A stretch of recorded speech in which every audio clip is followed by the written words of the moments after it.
welcome to Issues and Challenges in Sterile Processing, a podcast conversation presented by Sterile Processing University.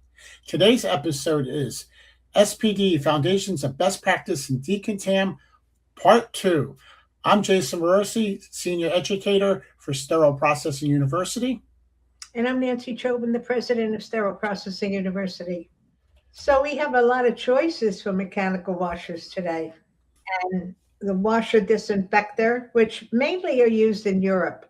You might see some IFUs that say to disinfect an item after it was cleaned, but we do not practice that in the United States. You would only see that most likely in an IFU from Europe. Washer decontaminators. The philosophy is at the end of the wash cycle, we have to do something to further lower any microorganisms that could remain on the instruments so that we can handle them without wearing PPE. So what they do is, in Europe, they use a disinfection chemical, but in the United States, they use heat. And so there's heat at the end of the cycle, or brought up to somewhere around 290 degrees to allow them to be decontaminated. Now, this does not negate what we talked about in part one, that when the instruments come out, you need to handle them with clean gloves, okay?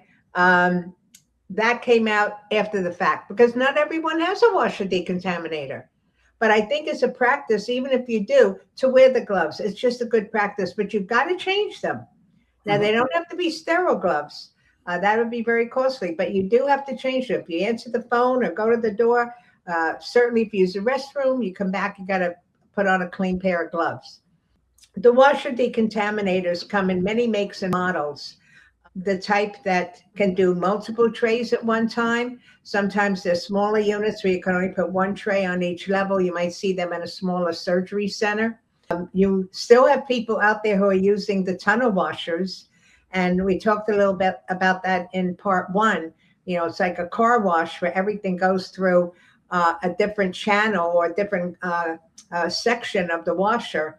But they took up a lot of space. They were very expensive, and most people only had one. So if it went down, just like we talked about, you're dead in the water. You have nothing left. Now, I will say that the FDA does require that manufacturers provide at least one method of cleaning. So some of your smaller companies may only give you manual cleaning. They may not have anything else, but most of your larger companies do give you mechanical as well as manual cleaning. And if they give you both, then you have the choice of whichever you want to use. If your washers went down, then you would have to do the manual cleaning. Now, it's important for people to understand that when you do manual cleaning, even though we talked about it in volume one, you don't grab a bunch of instruments and do this. The true way for manual cleaning is one instrument at a time. You know how long that's going to take you to do one tray? Yeah. But nobody does that. They just grab a whole bunch of them. And I see people still cleaning them above the water level because they want to see what they're cleaning. You know why? Because they're using too much detergent. You should be using a low foaming detergent so you can clean under the water level to see what you're cleaning. I'm sorry, Doug. No, the other issue with that is height. I see so many men cleaning above the water because the sink is so low and they have to go like hunched down to get in there. And I that's like, if you're building a new sterile processing or you're updating one, you need to get an elevated sink. Right, adjustable height sink, absolutely. Yeah. They're becoming more and more popular today because of that very reason. And that certainly could be a contributor to back injuries and what have you for people doing that. Just like if you have a very tall sink and you have a shorter person, although usually you can get like a step stool or something. But once we start doing things like that, you have to worry about people tripping or falling off, and that causes a whole bunch of other problems. Because I bring it up in the sense that I've caught myself so many times brushing above the water because my back is killing me and I can't bend down to do it. Yeah. That is a big issue. And at least the manufacturers responded by coming up with the height adjustable sinks. That really has helped with that. So to get back to the washers, A, you have to know what type of washer you have. B, you have to know the different cycles. Now, your washer can come with or without a printer. You may not have a choice.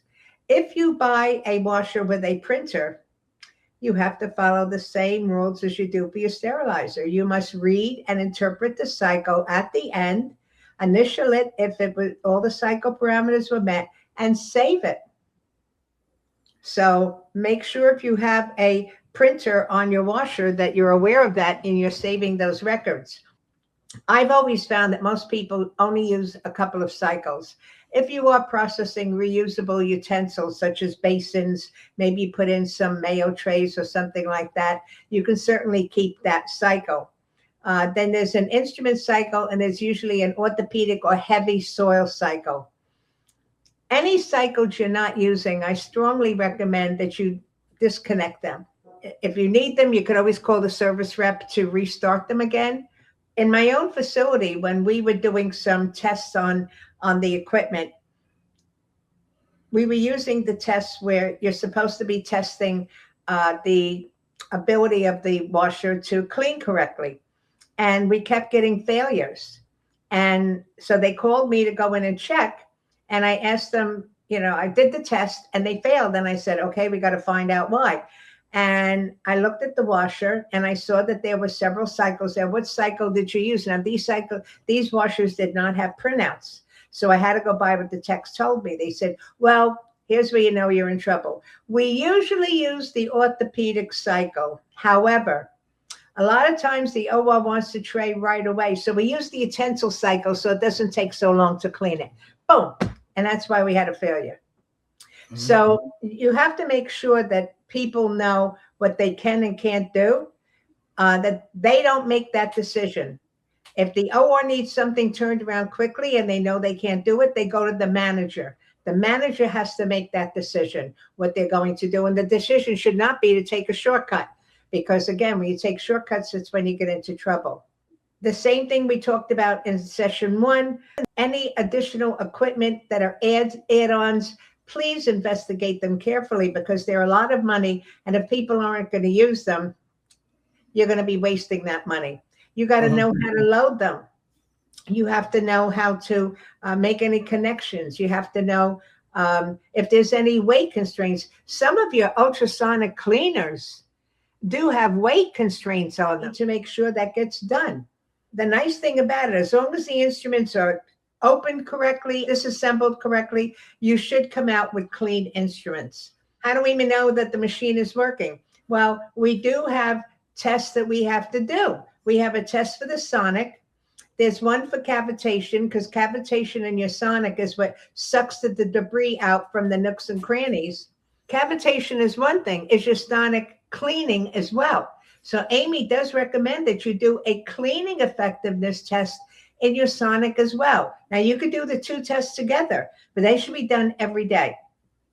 Tests that you both don't, isn't there? Well, there are, but I'm going to give you my bias. Okay. You know what I mean? A long time ago, we had a new product come on the market called PERT shampoo. And it was a shampoo and conditioner all in one. And I'm sorry, it never worked. When you have two products that are together, generally they never work as efficiently as if they were independent, that you wash first and then you condition second. So I have that philosophy. I am not a fan of, trying to do things fast, because I don't think it's as dependable. So I like to have two separate tests. Do you think that's what happened here? I don't know. I don't know. Well, when in the 80s, and I go back to, early 80s, there was a product that came on the market that milked your instruments in your washer. Not as a separate step. It was a detergent that had the milk in it. Oh yeah. That got pulled off the market in a year. Problems with it. So, again, people are always looking for a quick fix. You cannot rush the decontam process. Never. You can't rush any process in sterilization, starting with decontam. So make sure you have a good quality test for your sonic or test. Then you need the test for your washer. Now, there are many, many tests on the market. It's essential that the employees know how to prepare the test and how to do it. You don't just throw it in a container and a basket and put it in there. You may have to put it in a certain spot. You may have to run it on, you have to run it on every cycle you normally use. Don't assume because you're cleaning on one cycle that you're able to clean on another cycle. It doesn't fall under the minimum cycle like you would do with the sterilizer? No.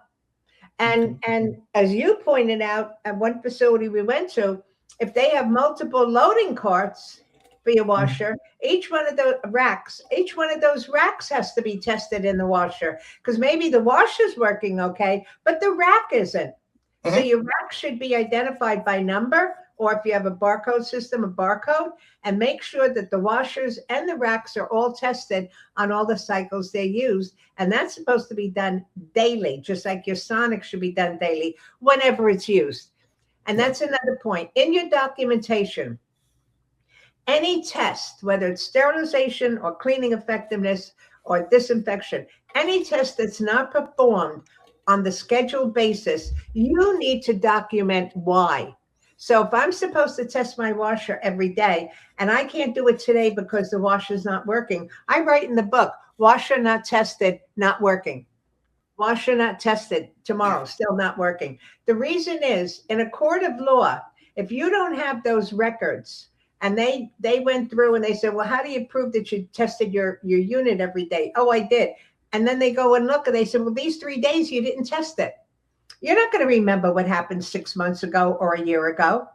Because, in litigation, you might be notified that you're going to be sued, maybe a year after the incident happened, but it could take another year before they ask for the records. You're not going to remember.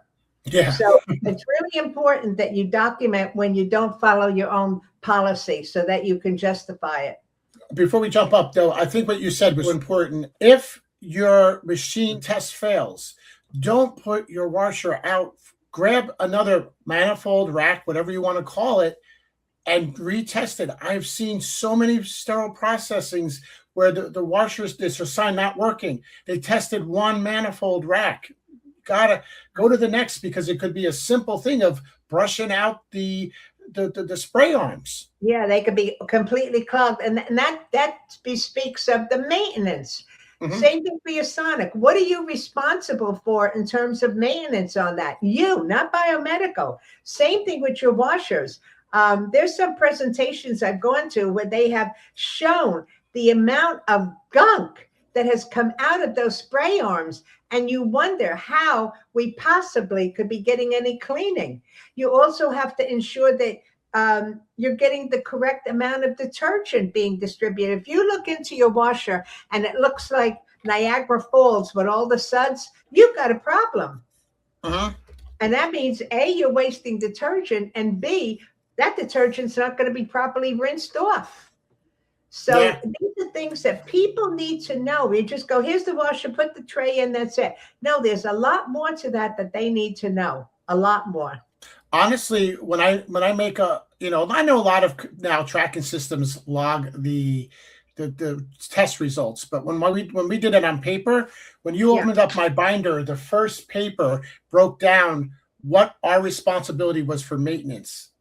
And I had it listed in there, and then and I would have a sign off when it was being done and have a date. There's a screen on the bottom, and there's all kinds of stuff that gets in there, which is another thing. And this is a big pet peeve of mine. And I sent you a slide of this. When you have rigid containers, you are responsible in Decontam to remove the load cards and the arrows. Period. It is your job. These things will clog up your drain pipes, not only in your washers, but in your cart washer, which we didn't get to yet. And I have a slide showing where maintenance opened up the drain and you could see all the white arrows and everything that were in there. That is, in my opinion, disgraceful. If no one told you, you're hearing about it now. that is your job. Because if they have to come in and they have to shut the unit down, now get into the drain, that's costing a lot of time and money. And it's totally unnecessary. Yeah.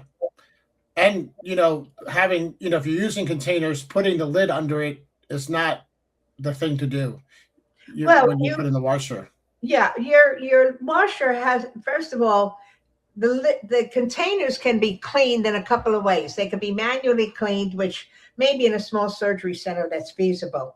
Half the time you don't have a sink large enough. That's another whole issue. I have a slide that I gave you that shows us a tray that's sitting like this in the water. And they actually cleaned half the tray and then had to do it this way to clean the other half. Are you kidding me? Yeah. I mean, who's ordering these sinks? I've been stuck where I've had to do that. Oh gosh. I mean, this is crazy. And we wonder why, we lose time in SPD because, we've got all these things that don't allow us to be efficient. You spend money to be efficient, you're going to make money in the end. But when you don't have an efficiently run department, it's going to cost you money in the end, more so. So make sure that you have the appropriate size sink. It should be at least 4 inches wider than your widest tray, so you can get your hands and put it in. But we want to make sure that when they're doing the washing, that they're doing it appropriately, and that we're making sure that we're following all the IFUs. If we don't have IFUs that we think are correct, which we've talked about, then you have to go to your manager and say, hey, I just got this out of the computer and this doesn't look right. And make sure you get clarification. Also with containers, when putting them in, because they really should go into a cart washer, but there's some places that put them through the regular instrument washer. But I think a good thing to point out is when the operating room staff sometimes likes to be helpful, and when they open up a case, they like to take out their containers right away and bring them to sterile processing because the patient wasn't in the room yet, and so they don't have to clean them. Still got to clean them. You still got to take them to decontam. That's been around for so long, and initially we were getting that from the sales reps, because nobody knew. Rigid containers started in Europe; they didn't start here. But no, every single IFU of rigid containers tell you they must be cleaned. They can be cleaned manually. They can be cleaned in a washer disinfector or washer decontaminator, or in your mechanical washer. Your cart washer. The problem is when you put them in your mechanical cart washer, you want to make sure, or your mechanical washer, that they are loaded correctly. Now, in your mechanical washer, they should be loaded upside down so that the open end faces the solution. Okay. In your cart washer, they're usually on a cart, and the same thing. You would put them, you would put the containers so that they are on an angle, or you may have a special rack that your cart washer provides to you to wash the containers. I have a slide that shows containers just sitting on top of each other, the lids on top of each other. I don't think you could even put a piece of paper between them. How do they expect them to get clean? I think people feel, well, they're not important. Only the instruments are important. No, if you got clean instruments, you're putting them in a container that's not clean. That's just as bad. So they've got to be cleaned, and they've got to be cleaned with a specific type of detergent, depending on what they're made from. Now, the majority of containers are made of anodized aluminum. So you can't use any type of an acid or alkaline cleaner when you have anodized aluminum. And I have yet to see one container IFU that doesn't recommend a neutral pH enzymatic detergent. But yet, when you ask people, what detergent are you using in your washer, we get the same response like we do for sterilizers. Oh, it's ABC Company's detergent. No, what type of detergent? Is it a pre-cleaner? Is it an enzymatic? Is it a neutral pH? They can't tell you. And I could tell you at least 10 or 15% of the time, they're using an alkaline detergent and didn't even know it. Yeah. And yet I haven't seen every IFU in the world, with all the facilities I've been to, which is close to 400, I have never seen an IFU that tells you to use anything other than a neutral pH enzymatic detergent.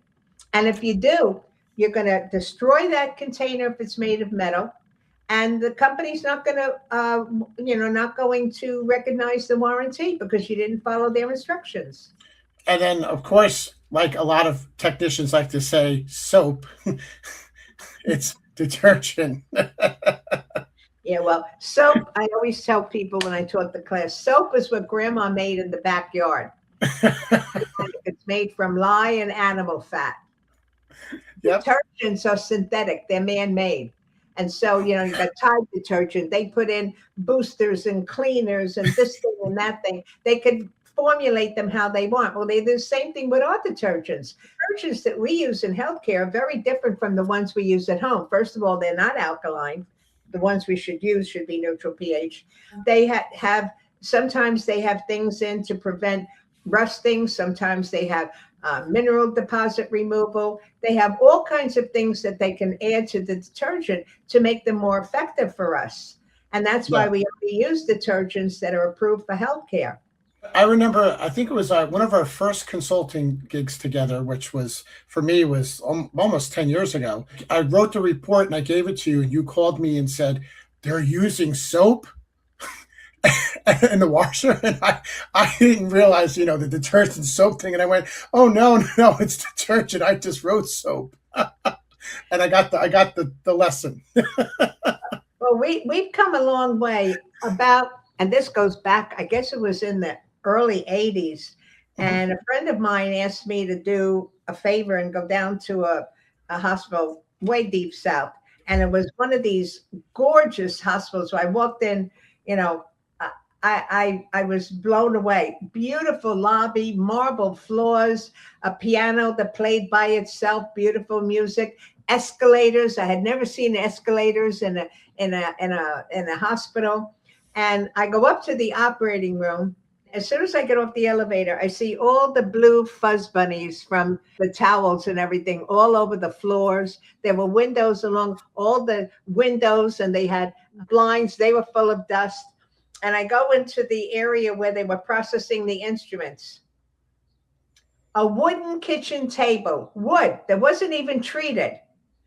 The instruments would come out of the operating room. They would walk down. This was in the early 80s. They would walk them through the sterile core, naked, bring them in and put them on the wooden table, which was where they also prepped them.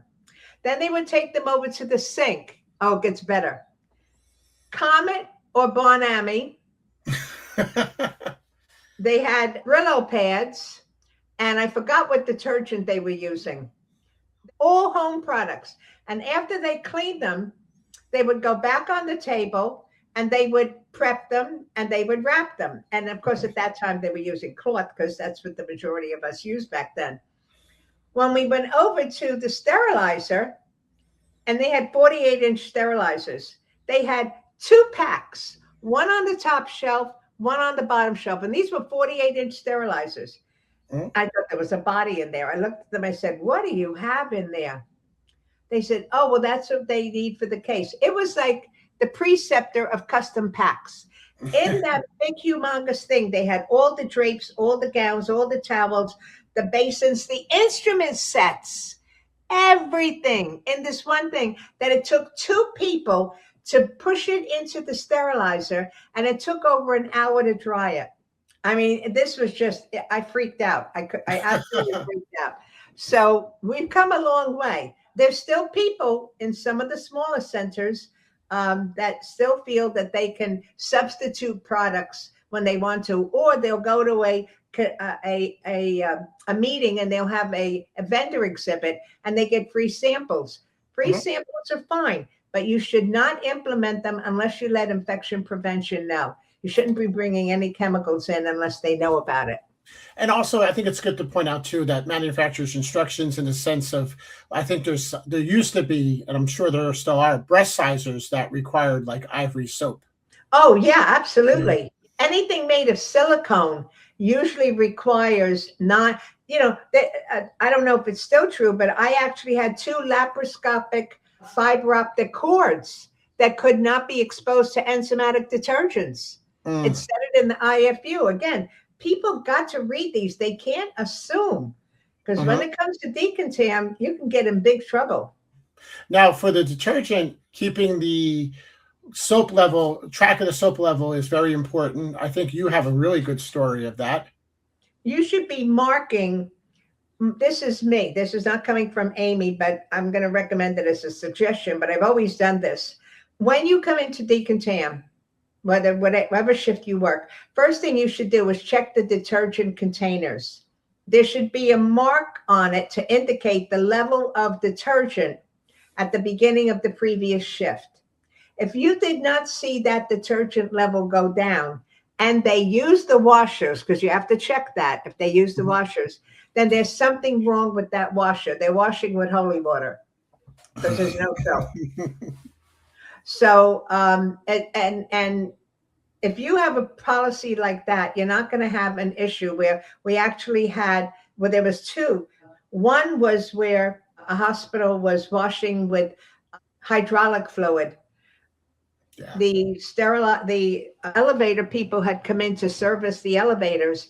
There was one by the Decontam area, and they needed a large container, and they had the 55-gallon drums. And of course, when they're empty, we would put them outside because then the company would come and pick them up. So they asked SPD if they could use one of them, and they said yes. And so they put the hydraulic fluid in it. Little did the staff know that the company had sent too much detergent, and they were called to come in and remove all the excess detergent, which they did, and included the containers with the hydraulic fluid. Those containers were subsequently shipped back to that hospital and a sister hospital. I think at that time it was over 400 patients had instruments used on them that were cleaned with hydraulic fluid, and it resulted in a massive lawsuit. Now, two things bothered me about that. The OR was complaining almost 2 weeks that the instruments felt slippery and were slipping out of the hands of even the surgeon. And there's nothing wrong with our washers. You know, they blow off people if they think it's not feasible. You can't blow off any complaint because you don't know what's happening. The manager of that department should have immediately started an investigation and called everybody in to find out what the problem was. I would have gotten the washer people in, the detergent people in, engineering in, and said, we're not coming out of this room until we find out what happened. But no, it resulted in a major issue. The second thing is that if you had a system where you were marking the container, you would have been able to see that the container was no longer, usually it's a milky color. This was dark brown. We've got to be more observant. We've got to check and double check everything we do. You know, that should not have happened. It shouldn't have happened. So at one of my own hospitals, I was called in because the operating room was saying the same thing, that the instruments were slippery. They didn't look clean. Well, you know, I know what all the policies are. I'm going to go in and check it out. I checked out all the policies were correct. They were loading the washer correct. They were following all the IFUs. So I happened to go into the room where they had the detergent containers, and I look up and they had the attachment for the detergent was connected to the lubricant container, and the lubricant attachment was attached to the detergent container. So we were washing with lubricant and lubricating with detergent, and that's why we had the problem. So part of the problem is these rooms can be very congested and it's hard to get in there. But what we did, we worked with the company, with the detergent, and we put up signs and we color coded everything. So we had a certain color tape on the detergent line, a certain color tape on the lubricant line and on the enzyme line, and everybody knew, and the problem went away. You've got to mitigate when you find a problem like that. Now, for cart washer, tests for cart washer, there's a heat test. Yes, there's a test for the cart washer. It should be done every day to make sure that your cart washer is cleaning. It's a cleaning effectiveness test, but one that will tell you that if you're going to be putting sterile product in there, you got to make sure the cart is clean. The second thing that's really important with your cart washers, Usually the floor is tilted a little bit so that the water will drain out. But they have to be dry. And I always, when I design a sterile processing department, I design a air hose on the discharge side so that you can dry them with the air. Because I've had people on their knees, with lint-free towels trying to dry inside of carts. That's crazy. No, like so I've worked at some facilities that don't even have a cart washer, that you have to wash it by hand. Yeah, that's crazy. That's crazy. What I did have, one of our hospitals had to go on case carts. They had no room for a cart washer. They just about had room for their regular equipment. So what we did, there's ways to get around it. We had them take everything from the room and put it in either tote bins or biohazard containers, biohazard bags, and put it in the case cart. So when it came to us, there was nothing in there. I mean, there was nothing came out. If it did, then we'd have to get out, and clean it and disinfect it. But all we had to do was disinfect it as a precaution, because everything was combined and contained. That's the only thing you could do. We cleaned it inside and out. But I mean, if you're going to be using carts, that's the way to go. We also have to be careful about, that you can have a cart washer that is floor level, where you just load them in. But in some facilities, they don't want to do that because you have to dig a pit. And it costs a lot more money to do that. Or if you're on a level that is not in the basement, that might not be possible. In that case, you're going to have a ramp. And the angle of that ramp really can affect the sterile processing workers, because you have to push that up into the cart washer, up that ramp. And then when the cycle's over, it's not open the door and let it go down, because it's going to smash right into the wall. Yeah. So See, that any way you can avoid, having ramps, you should. Otherwise, you want to have the least amount of an angle. Now, I want to get back one point on the washers, just to reiterate, Jason, when we talked about you have to have that elevated temperature at the end for decontamination. There is a separate test called a temp check. Now, that's not a requirement of AMI, and it may be, who knows, when they do the update. But you really should do that at least once a week to make sure that you are getting the correct temperature at the end of the cycle to, really effectively finish the decontamination of those things. So on your sonic, you have the cleaning effectiveness and the cavitation test. On your washer, you're going to have your cleaning effectiveness test and your temp tech, but the temp tech is once a week. And on your cart washer, a traditional cart washer, because there's another type, we're going to do a cart wash check. Now, if your cart washer is also designed to do instruments, which we do have cart washers that have an instrument cycle now, you have to make sure that you use the rack that was designed for the instruments, that the instruments are loaded according to the IFU, and you would have to do a cleaning effectiveness test on that cycle every time you use it. So and cleaning effectiveness and the temp check on that one. You have to know what type of equipment you have and what type of tests you have to do. Now you say, well, why would I buy a cart washer with an ability to do instruments? Well, some people say it's nice if my sterilizer goes down. You have to look at the IFU, because some of these are not validated for lumens. Yes. And that can be a big issue. You might have to take them out and wash them separately, which could then present a problem getting them back in.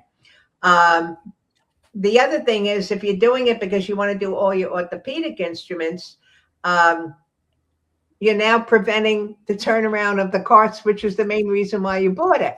Yes, so you have to really know your department and know, if this is really going to be an aid for you or not. Yeah, because I mean, a lot of people do it for, for carts and containers, and that takes all day. They don't have time for instruments.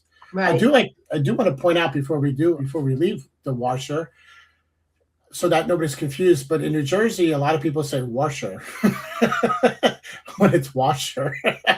Yeah. So if you're hearing washer in this podcast, it's a New Jersey thing. What can I tell you? What about delayed cleaning? That's another important There shouldn't be delayed cleaning. Yeah, well, I'll tell you, you know what does happen? We have some slick people in Decontam that like to open up the door and go, "Ooh, this is a tough one." Push it to the back and take an Ah, easier one ah. and I cause the call late that thing. selective Yeah, processing. Okay. yes. Nobody told them to do it. You should be doing those instruments in the order in which they were received, unless there is a need to turn something over as a priority. And there should Mhm, be a mechanism for the OR to communicate that.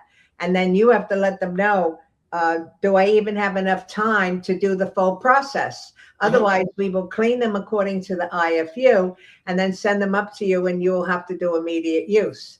mhm. But here's where the danger is. Not all of the enzymatic trays have the same amount of time that they will keep the instruments moist. Most of them are 8 hours. So if you don't know what time those instruments came in, you could maybe be processing them after 8 hours by doing that. And that could certainly impact with the cleaning. So that's why it's important. Now, if you know that you have staffing issues and equipment issues, then my suggestion is switch, even if it's temporarily, to a product that's good for 24 hours. And this Yeah, way, at least the instruments are going to stay moist. Now, that's not an excuse for people deciding what trays they're going to do. That's unacceptable. yeah. Nobody should be doing that. Nobody. I've seen that a lot, and I feel bad because it usually happens around 2 o'clock, and so that they can nail the 3 to 11 staff with the heavier carts because they try to bang out the. You got to do it in order. Yes, Yeah, absolutely. quick cycles because the OR wants you to speed it up. Can you quick wash this one? Here's my response. The operating room is not the manufacturer of the device that provides the IFU. That's Mhm. what we go by. There is no quick cycle. There's a lot of machines have quick cycles, so a lot of technicians will go, "Well, quick Lock it cycle out. it." Yep, Lock it out. That's what we had to do. Because I and told you that's how we found we had all the cleaning failures. They were using the quick cycle. we've had issues in the operating room where they need a tray turned over quicker. It's the process is too long, and it's like, can you just hand wash it, put it in a Sonic, rinse it off, and give it to us, and so we can IUSS it? I had an incident where I went to one of my hospitals, and I had a great relationship with all the staff members. They could come and talk to me about anything. And a bunch of them came in and said, "We need to speak to you." I said, "Sure, what's going on?" I wasn't the manager. I was, I was over all the sterile processing. So I made sure I visited everybody. And they said, "This weekend we had an orthopedic emergency case, and they had to put in a titanium rod, and I don't know whether they didn't have the right size or what." And the sales rep brought it in to sterile processing and told the staff in Decontam, the surgeon needs this right away. So just rinse it off, put it in the Sonic, like you said, and then give it to me, and I'm going to bring it up and they're going to flash it. And they said, "We can't do that. We have to clean it according to the instructions. This is an implant." And they said, "No, if you don't do it, then I'm going to report to the surgeon that you're refusing to comply with something the surgeon wants." So the poor people, they went ahead and did it, but they told me, well, let me tell you, it wasn't pretty, because I went to risk management, I went to infection prevention, I went to the director of the operating room. I said, "This will never happen again, period. No excuses. I don't care who the surgeon was. You better get to them and let them understand that they put themselves at risk, Yeah. because they're not the manufacturer of the IFU either. Hmm. They didn't have the information. Would have went to them, because it's happened to me where I went into many times. I went into an operating room, said to the surgeon, "I'm sorry, I know you need this, but I need to inform you that if we cut the process, you have been told that it will not be processed correctly, and therefore you would be held liable if something happened." I said, "Are you out of your mind?" I said, "No, I'm telling you what the law is. I'm Yeah. trying to protect you. I want no part of this. Do what you have to do. When it's ready, call me." So I have no doubt that that surgeon did not know. Yeah.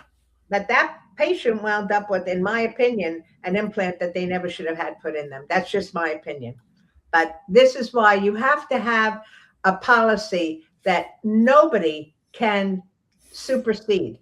Hmm. I had technicians call me from different places in the country that have gone to programs that I've given. And one of them blew my mind. He was a young man from a VA hospital, and he was telling me that they were using screws from Sears Ooh. as implants. I said, no, you must be mistaken. He said, no, the wrapper had Sears on it, and that's what they were using for our veterans. And I said, Monday morning, you go to risk management and infection control, and don't worry about getting fired because you'll be protected by the whistleblower law. I said, this is disgusting. It never should happen. Oh, and sterile processing don't feel, and I understand this, they don't feel that they can get involved with saying no because they're afraid they're going to get fired, but they need to know that they can report it to somebody and somebody's going to listen to them and do something about it. Mm-hmm. You know, I've been known to be a quiet person. Yeah. So we also have, lumen cleaning, robotic instruments, and loaners too. Let's talk about the lumens. I am a firm believer that the best way to clean lumens is to soak them, scrub them with an appropriate size brush, rinse them, put them in the sonic, and then test them before you put them in the washer. Mm-hmm. In other words, do your lumen check in Decontam. I am sick and tired of seeing these bowls and basins and syringes of water on the prep and packaging trays where people are told you have to check the lumens there, and then we wind up with gunk all over the place. That's an OSHA violation. They're contaminating the workplace. They're contaminating themselves. And I know there's all these, flush washers and all of that. There's enough documentation out there. Corey Ofsted, who's done a lot of work on endoscopic instruments and lumen instruments, and she agrees that all of the cleaning should be done in Decontam. Yeah. Very early on in my career, I was getting a lot of complaints about the Yanker suctions being blocked. And they would do, TNAs, and they needed to have suctions that worked. So I couldn't figure out what's going on. Well, first thing, people don't take the little nib off the front. There's a screw on. You have to take that off. And it's not. Sometimes you can't even get it off because it's so caked on with dried blood and stuff. Yanker suctions are difficult to clean by the design because they're wider in some places and thinner in other places. So there's no one brush that can clean them. But back then, that wasn't even an issue. It was just making sure they were clean some way. So what I did was I had a can of Campbell's tomato soup, and I don't recommend anybody do this. And I took 3 old Yanker suctions because we always kept old instruments. Sometimes we give them to the vets, if the veterinary places, if they wanted them. And I took one of them and I just manually cleaned it. I put all of them were put in the soup. Okay. The first one I just manually cleaned. The second one I manually cleaned and sonic cleaned. And then the third one, I brushed it first thoroughly, manually cleaned it, and sonic cleaned it. And then all 3 were put through the washer. When they came out, they were all labeled. The one that was just manually cleaned, we couldn't even get anything in it. It was so blocked. Oh, wow. The second one that had gone through the sonic was slightly better. The third one that had been manually cleaned, we were able to flush through. We were able to get Q-tips through. No blockage at all. His was something visual that the staff could see. I said, this is why we're having problems with the Yanker suctions. And this is why surgeons are unhappy. They got the message. You have to get people to see something in order to understand what's going on. So the same thing is happening with your suctions today. I believe every suction should be manually cleaned and tested in Decontam before it goes out. Absolutely. As a matter of fact, one of my last facilities, I put a borescope in the Decontam. So after they cleaned the suctions, they would have to check it with the borescope to make sure it was cleared. That's a great idea. We had them on both sides. Great idea. And then we have robotics, which is another whole animal. It's impossible to even cover the robotics because they have so many manufacturers now. When it first came out, there was only one manufacturer. Now you've got, I think, 5. Every instrument, they have different types of instruments, A style, B style, C style, and they all have different IFUs. They have specific cleaning instructions. Sometimes you have to use special cleaning equipment. They're very challenging to clean at the patient end because you have those little cables there that tend to get caked with a lot of debris and gunk in them. It's becoming very problematic. We now have a new robot for urology surgery, and that just came on the market. So that's going to be the next big thing that all the surgeons are going to want. Sure that you have a really good training program and everybody understands the IFUs for each type and each manufacturer's type of robotic instruments. It's not where, an instrument is an instrument. No, that went out a long time ago. Loaners, first thing I want to say about loaners is if you can keep your sales rep out of Decontam, they don't belong in there. Well, it's a liability if they do. I was at one facility where I was consulting and I was waiting for the manager who was up in the OR, and a rep walks in his street clothes, and he walked right into the Decontam area, took an instrument out of Decontam, then went over to the sink. I assume he did some washing because I heard the water go on, and he's coming out, and I said, "Excuse me, who are you?" And he said, "Who are you?" And I said, "I'm a consultant and I'm supposed to be here. Who are you?" And he said, "Well, I'm a sales rep and I'm supposed to be here." I said, "But you're not supposed to go into Decontam or take any of those instruments without telling someone." I said, "Now the SPD managers up in the OR, you need to wait for. I don't have all day." I said, "Well, you're not leaving unless you do." I said, "I cannot allow this to happen because I'm seeing this happen and it's wrong. It's very wrong. If something happened to you in Decontam or you got stuck with an instrument, that's a violation of OSHA standards." I said, "And we would be liable because we're allowing you to go in there." So when he left the instrument, when the SPD manager came, I told her what happened. She said, "Oh, he does it all the time." I said, "And you allow it?"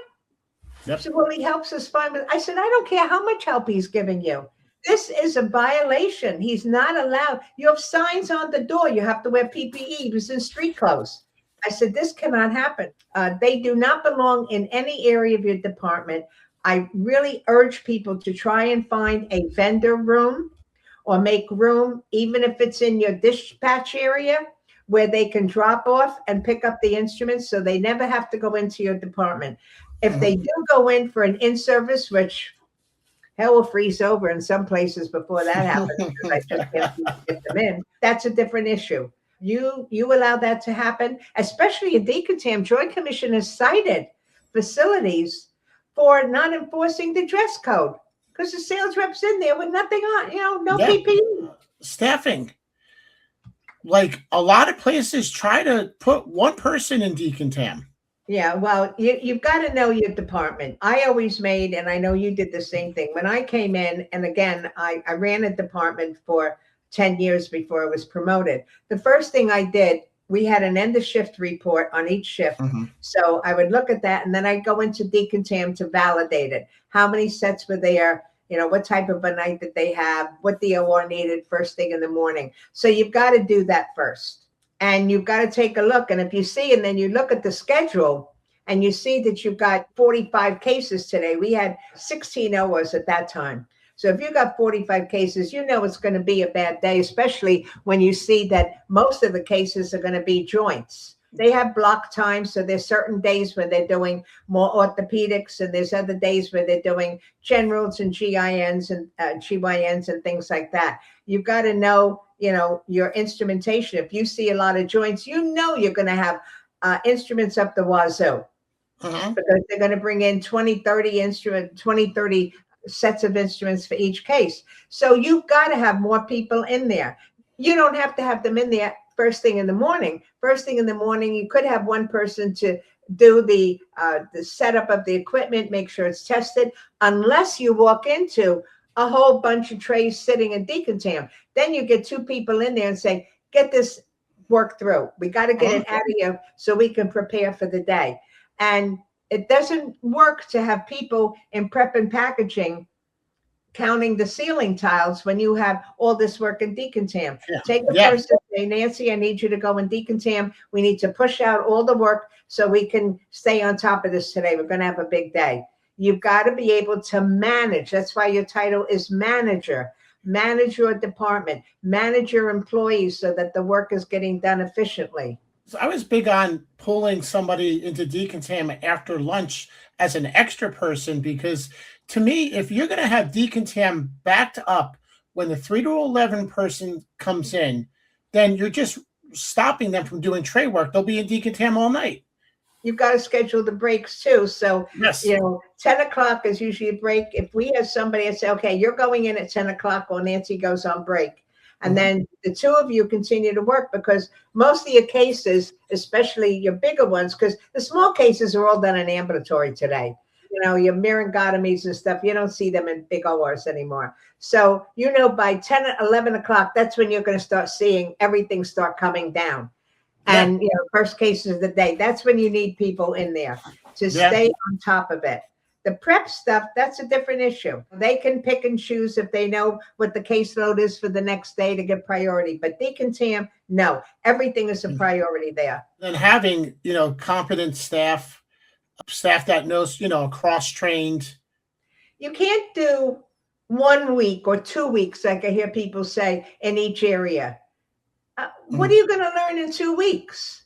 You've got to be in there, in my opinion. And I'm not saying continuously. I'm not saying you should be there for 2 months and only work Decontam. You'll kill the person. But get them through there and get to the point where you do routine competency assessments. And that'll tell you where they still need help. That is the best tool that you could have. Because also, you got to do some cross-training, because you can't also have people in Decontam that, go in there for 10 years and never touch a tray.